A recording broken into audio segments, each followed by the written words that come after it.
বিসমিল্লাহির রহমানির রহিম।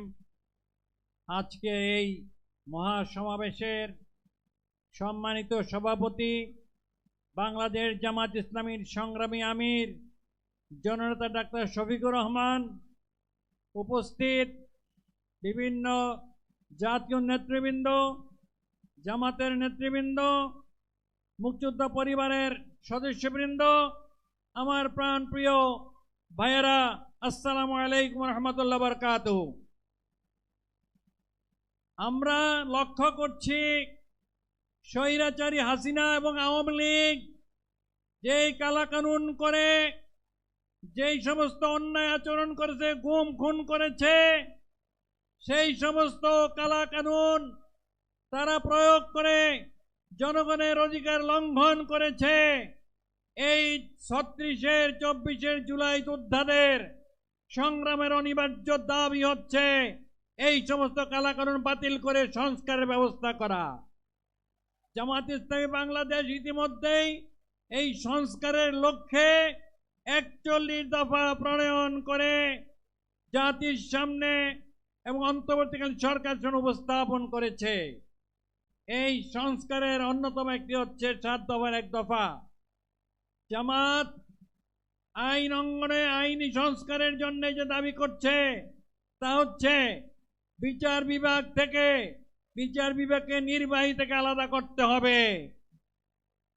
বিচার বিভাগকে আইন মন্ত্রণালয় থেকে আলাদা করে সুপ্রিম কোর্টের অধীনে একটি আলাদা মন্ত্রণালয় প্রতিষ্ঠা করে সচিবালয় প্রতিষ্ঠা করতে হবে। আইন প্রণয়ন এমনভাবে করতে হবে যাতে আগামী দিন বিচারপতি নিয়োগের ক্ষেত্রে স্বচ্ছ ন্যায়পরায়ণ নীতি অবলম্বন করা হয়। বিশেষ করে উচ্চ আদালতের বিচারপতি নিয়োগের ক্ষেত্রে এই নীতির ব্যর্থ হওয়ার কারণে আমরা বিচারপতিদের কারো মুখ থেকে শুনতে পেরেছি আমরা শপথবদ্ধ রাজনীতিবিদ। মনে পড়ে আপনাদের কথা? একজন বিচারপতি বলেছিল যে আমরা শপথবদ্ধ রাজনীতিবিদ। আমরা এমন বিচারপতির রিক্রুটমেন্ট চাই না, আমরা মৌলিক সংস্কার চাই। সাইবার অ্যাক্ট 2023 অবিলম্বে কালাকানুন বাতিল করতে হবে, যে অ্যাক্টের মাধ্যমে বিরোধী দলকে নির্যাতন নিপীড়ন করা হয়েছে। সংগ্রামী ভাই ও বন্ধুগণ, নির্বাচন কমিশনে ব্যাপক সংস্কার করতে হবে, পুলিশে সংস্কার করতে হবে, র্যাবের মধ্যে সংস্কার করতে হবে, জনপ্রশাসনের সংস্কার করতে হবে। আমরা নির্বাচন কমিশনে এমন সংস্কার চাই যাতে 14 সাল, 18 সাল, 23-এর মতো আর কোন নির্বাচনী তামাশা জাতিকে দেখতে না হয়। এটা স্বচ্ছ, এটা গ্রহণযোগ্য, অংশগ্রহণমূলক নির্বাচন চাই, কোন তামাশার নির্বাচন আমরা চাই না। এই জন্য জামাত ইসলামী বাংলাদেশ মৌলিক সংস্কারের কথা বলেছে। এই সংস্কার না হলে অর্থবহ নির্বাচন সম্ভব হবে না।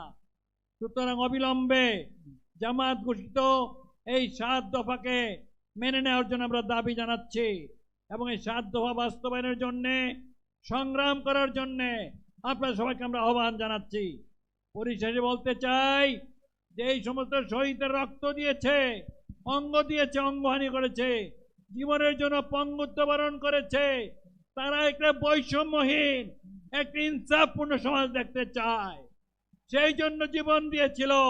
আর একমাত্র ইসলামী সমাজ হচ্ছে সেই সমাজ যা মানুষের সুষম শান্তি প্রতিষ্ঠা করতে পারে, বৈষম্যহীন সমাজ উপহার দিতে পারে।